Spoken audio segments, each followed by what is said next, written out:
Okay, good afternoon, everyone, and thank you for being here after lunch.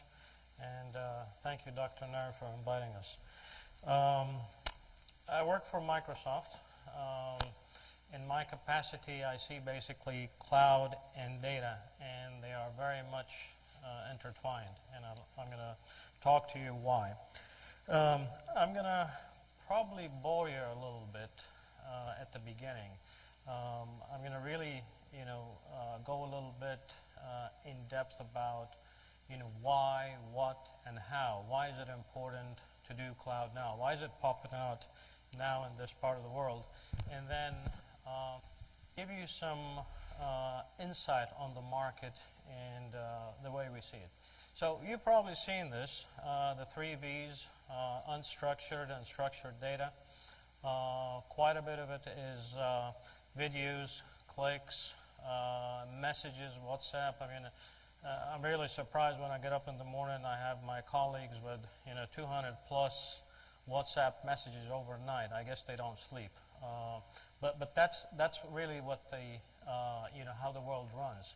And the real question is, what is it? How are you going to use it? And why now? Why didn't it happen 5 years ago? Why enterprises are interested in it now? Is it really consumerization of IT? Or is it really the opposite? Is it the enterprise that is interested in the consumer data? And I think that's really the real key. So let's go a little forward here. So what is big data? We talked a little bit earlier, the speakers mentioned, I think a couple of them talked a little bit about variety, velocity, different volumes. But if you look at the different types of applications that we see day in and day out, that we, as a big player in this business, we have been actually developing, implementing, and running ourselves. So if you're looking at, let's say gigabytes of data, what type of applications are those? Okay, so you'll find, it's basic ERP, basic CRM systems. But those are really not big data. This is day in and day out stuff. You might do 10, 20, 30, 50, 100 terabytes of data. That's still internal to you. That's ERP. I really don't think that's big data.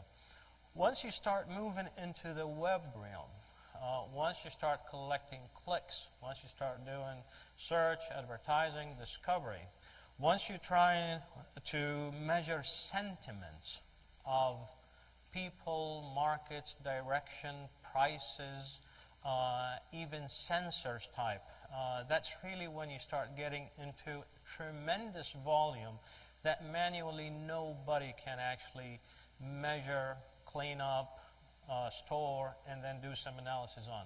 And then once you move into things like RFID, I remember in 2000 I was working in the US with Sun Microsystem, now acquired by Oracle, and we were developing an RFID system for Walmart. If you're not familiar with Walmart, Walmart is the largest retail chain of stores in the world.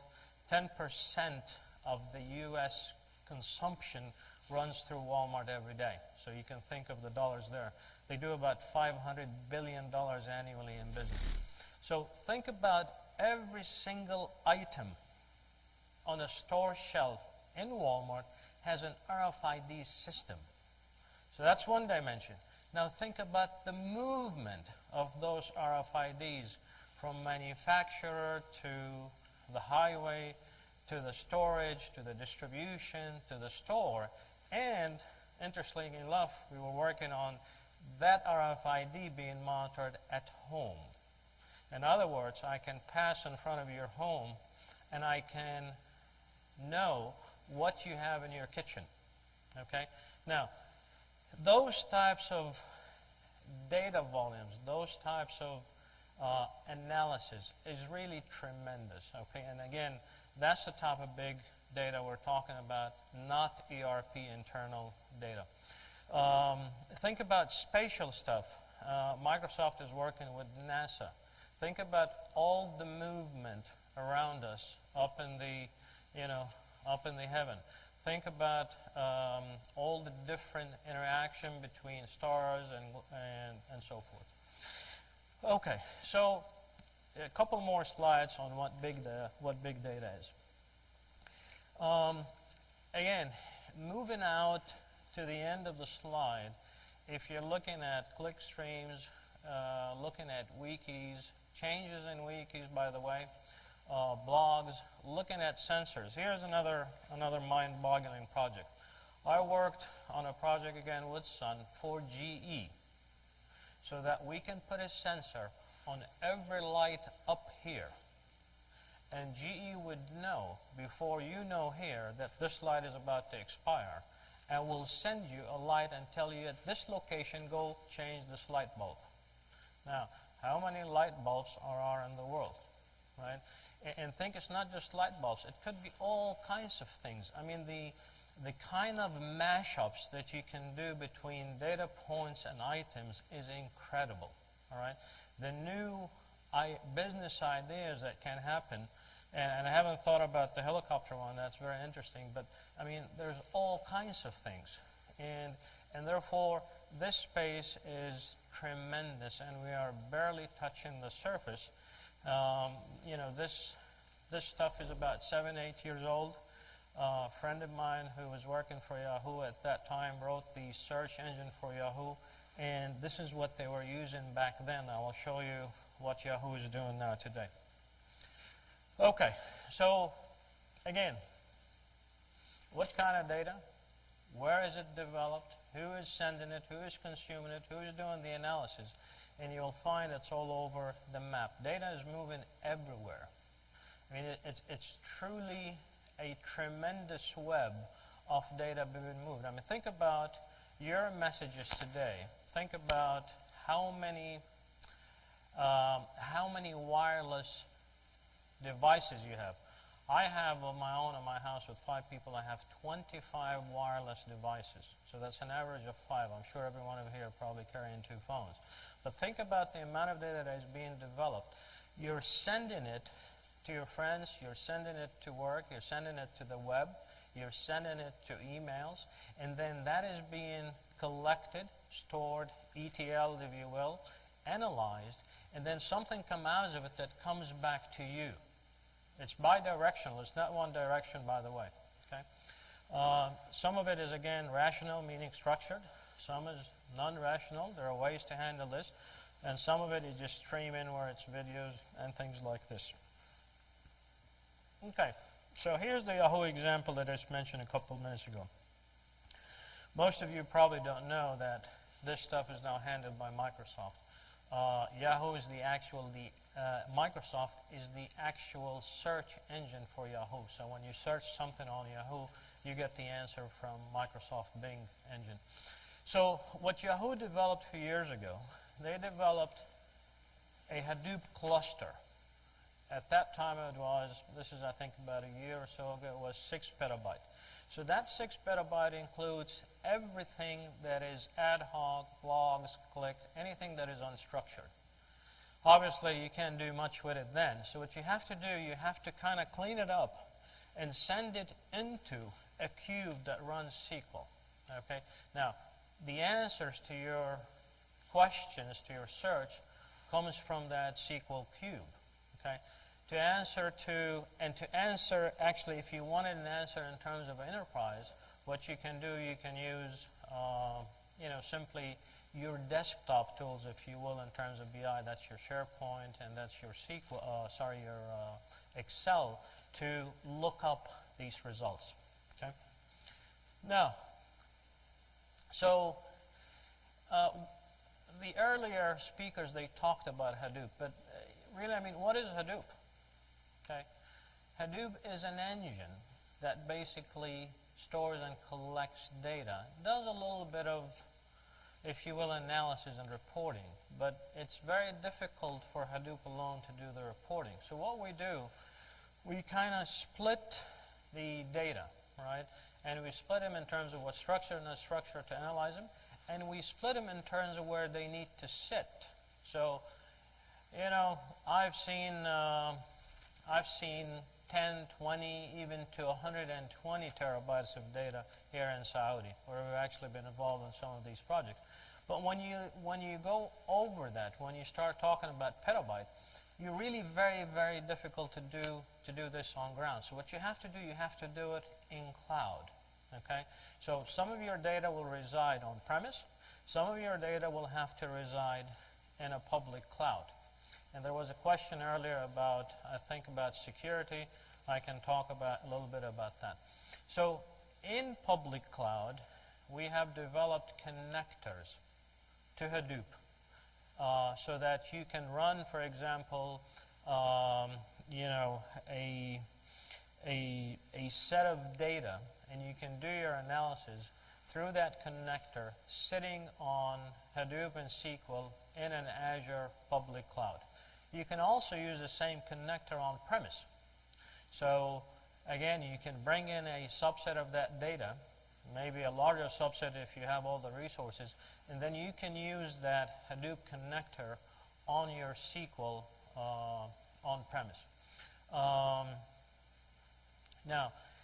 in terms of security, the question that came up earlier, security in cloud is no worse, let's put it at minimum, no worse than your best security on premise. What is security? Okay? Security in this sense is controlled by your Active Directory, by your ability to authenticate a single sign-on to it. So you've got your traditional physical premises security, you've got your application security, and you've got your own authentication security. So this is how we manage it. I can go in a little bit more detail if anybody's interested offline on this one. So why is big data? Why now? I think we talked about this earlier. The reason why big data now, because there are really two drivers to do it. One is business, the other one is governmental. Okay? In the governmental world, the interest is security. The interest is national security. The interest is, how do I measure sentiments of my constituents? How do I measure, for example, sentiments in terms of election? How do I measure sentiments of a new service that I just introduced, Ministry of Health? Okay, and then the other sentiment is, the other driver is, how do I improve my business? If you talk to any CEO, they have really three missions in life, and it's universal. Okay, it's not unique to one or the other. The three missions are the following: I want to innovate. I want to get it to the market faster. And once I get it to the market faster, I want to make it cheaper. There is no other business aside from these three, whatever vertical you are in. So if my business is to innovate, obviously analysis of data, as my previous colleague who just spoke here, is important. If I want to deliver it to the market faster, then I need to also to analyze sentiments in the market. I need to know how Priceline.com works, right? Because they can give me analysis up 2 days in advance, and they can tell me what to do, right? And then once I get it there, then it's my job internally to optimize and run things a little cheaper. So we talked about the 3 V's in terms of data. We talked a little bit about data explosion. Next slide will actually double-click on that one.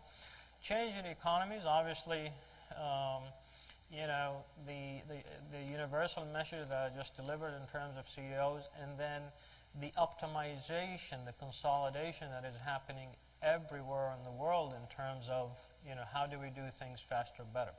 And then a little bit about cheap distribution there. Again, if you're doing your own analysis on premise, everybody knows that EMC, NetApp, and all of these providers of storage, their prices are pretty sticky going down, and data is exploding at 40% a year. Therefore, you're going to be paying a lot for just storage in terms of data. Okay. So here's I think Ranjit earlier mentioned something similar like this.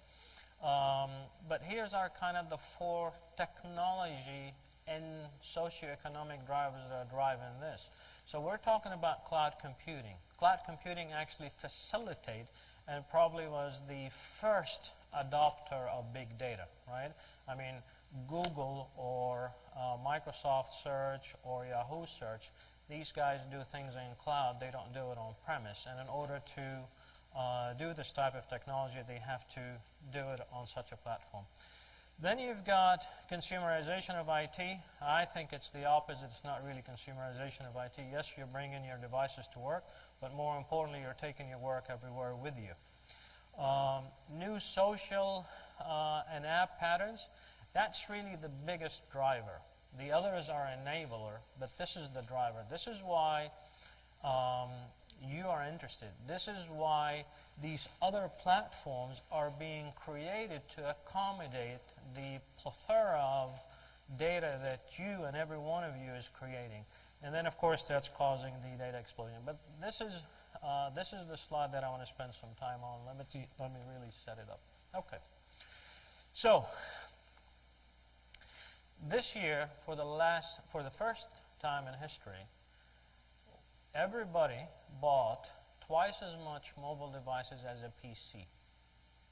So we know that you create on your own personal devices, mobile devices, a lot more data than you create on your PC. Okay? So that's an important factor in mobility in terms of the ability to create data. You don't have to create data anymore just 8 to 5 in your office. You're actually creating data 24 hours a day. Okay? The other thing is that organizations are noticing that. And once they notice that, if they're really smart, they want to start taking advantage of it. Even governmental organizations are noticing that, and they're doing this to monitor security, they're doing this to manage your sentiment, they're doing this to drive you, on the right road that is not full of cars. They're doing this to say, listen, we've got all of these services in terms of visas, health, etc., that you can do things on. So that's really mobility. Okay, mobility is the real driver in terms of supply, if you will, to this ecosystem. The other driver is the business decisions that are being made around it. Then you've got social network. Now, there are no less than a dozen social networks that I know of, and I know every one of my friends is at least on 5, 6 of them. Of course, they adopt 1 or 2. Okay, the biggest one is being probably WhatsApp and Facebook. But these guys generate tremendous ton of data. Okay, they don't generate 1 or 2 petabytes. They generate hundreds of petabytes. And I think one of the speakers earlier mentioned 200 billion messages on WhatsApp per day or something like this. So I'm not surprised. But also companies today are introducing these social networks internally. Okay? You've probably heard of a product called Yammer. Yammer is basically Facebook for the enterprise. Okay? So within your enterprise, you can go on it just like you go on Facebook. Of course, the people on it internally are basically people that work for your company only, and you can pick and choose what is your network out of that. And then you can do all the things that you do on Facebook. Now, companies are doing this for a couple of reasons. They're doing this to measure your sentiments, and they're doing this to keep your morale high, know what you need, basically measure everything that you are trying to do so that they can do better with you. The third one is cloud. Now,